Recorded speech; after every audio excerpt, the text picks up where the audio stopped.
all the people that really worked very hard and done a great job, really, because I didn't think they'd pull it off, but they had done. This is why Charlton fans are special and why this football club is special. Thank you very much. Thank you.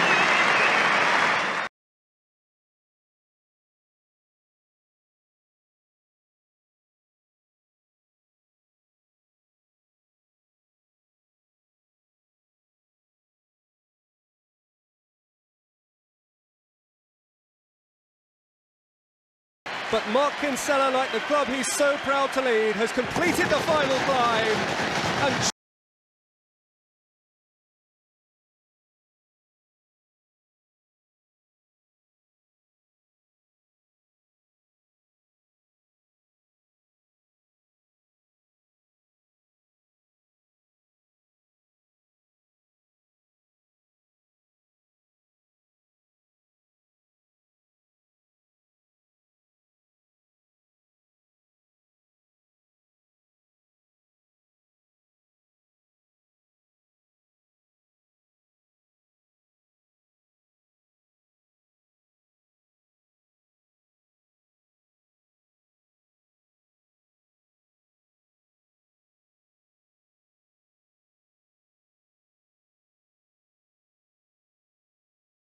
And obviously we're joined by all three members of Charlton's new look board now. We start with Richard Murray, the most familiar face.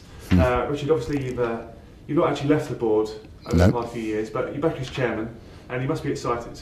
Oh, very excited, yeah. I have been involved the last 3 years, but it was a very low profile role, and we let Michael and Tony get on with it.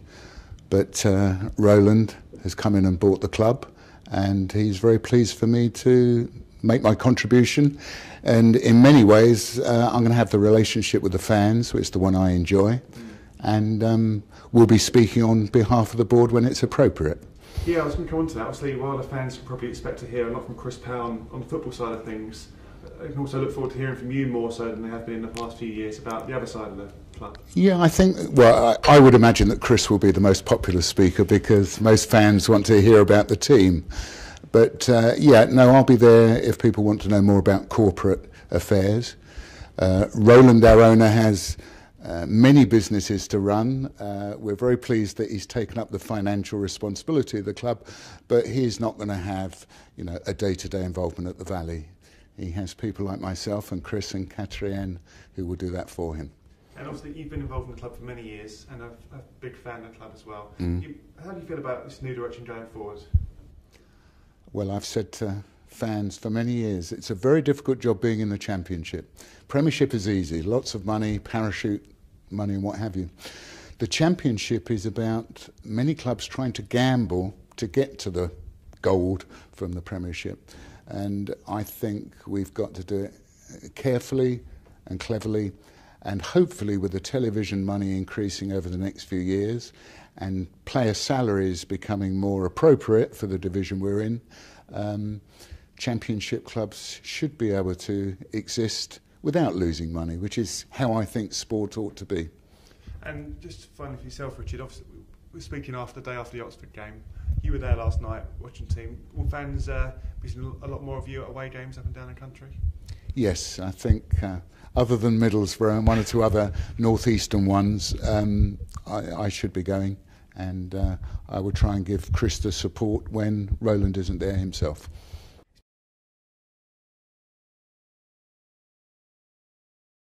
We have got a good reputation for our academy, but I think one of our problems has been that we've had to sell too early because we've been under financial pressure. Carl Jenkinson for last year goes for £1 million to Arsenal. That player is worth between £5 and £10 million 1 year later. And I think one of the key things which hopefully Roland's financial stability will bring us is that if we've got a good player, we will hold on to him. He will get the first team opportunities being at Charlton, which will be good for his career and good for his value. And if and when a major club wants to come in, reluctantly one has to accept. But I think what I will be really looking forward to is not being in a position where we have to sell our assets before they have realised either their full potential playing for us or their full potential in the transfer market. So all in all, I think we've got a good future ahead of us. We've got to make sure that we have a good second half of the season, and then next year we've got it all to play for.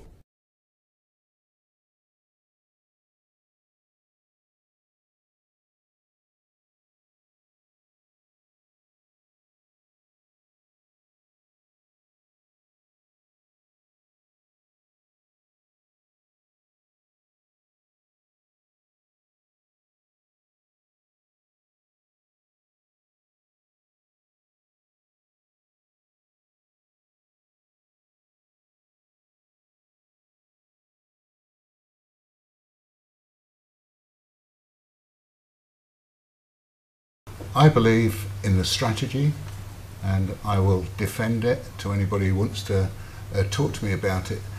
And I think most of the fans know what the strategy is. I think the question which many fans are asking is the tactics to make that strategy work.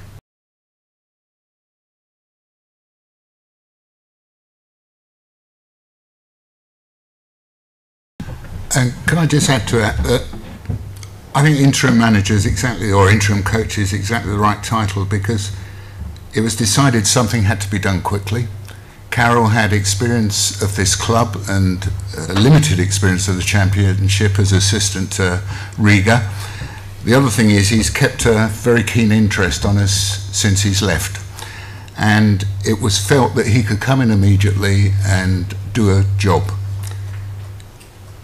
I hope he does a good job, because then I think he'll make that job his own. But if he doesn't, we had somebody who could hit the ground running, which gives us the time to make the right decision.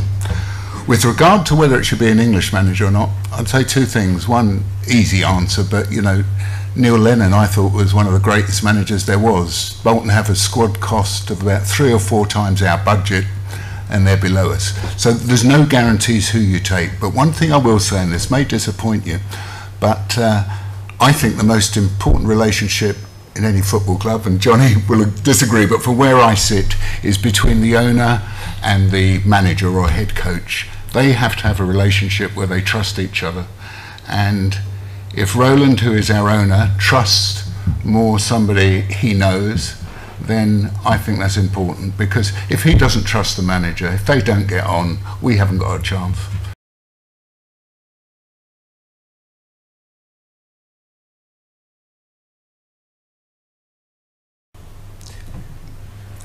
For the 20 years I was seriously involved, I had to lean on people. You know, it was all of us pulling together. The wealthier ones could put in more, but basically it was, come on, to save Charlton, first under Roger Orwin to get back to the Valley, and then really my role was to rebuild the stadium and the club, and that's what we did. But because I wasn't as wealthy as I wish I was, I had to lean on everybody, and everybody helped in their own way, either by paying up front for tickets for 5 years, putting leaflets through doors, all sorts of things. And you know, I'll thank all those people, because they really all pulled their weight. And I think we've got a slight vacuum. I haven't got the answer, but maybe it's something we talk about in these strategic meetings, is we almost became like a church with all these followers. And it's as if, because Roland's come in and financially they're solvent and have got deeper pockets than we've ever had in the time I've been involved, it's like you're just fans, or you might think you're fans. And we at Charlton think we're more than fans, because we helped rebuild this club. And we've got to get back that magic of how you feel more involved and how we can take use of you. I haven't got the answer, but it's a vacuum, and I accept that. But in a way, we can't blame Roland for it. It's because I needed the money, I needed the help, that I called on you. And I think we do owe those people something, because this place wouldn't be here today if it wasn't there. So maybe I should be pushing more to have an annual do, which I should be at least. But I do feel that vacuum is one of the things which has happened, and I think it's created a negativity towards Belgium or whatever, which, you know, hopefully we can try and get rid of.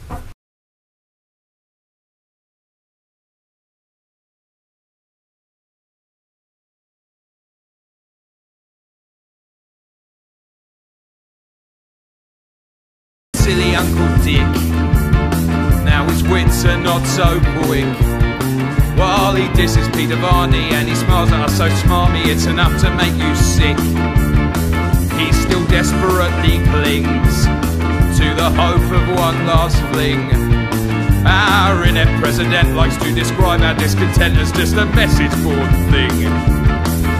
But Richard, it really isn't funny, the way our trust in you has been abused. Face it, you'll never get your money. Come, let someone better fill your shoes.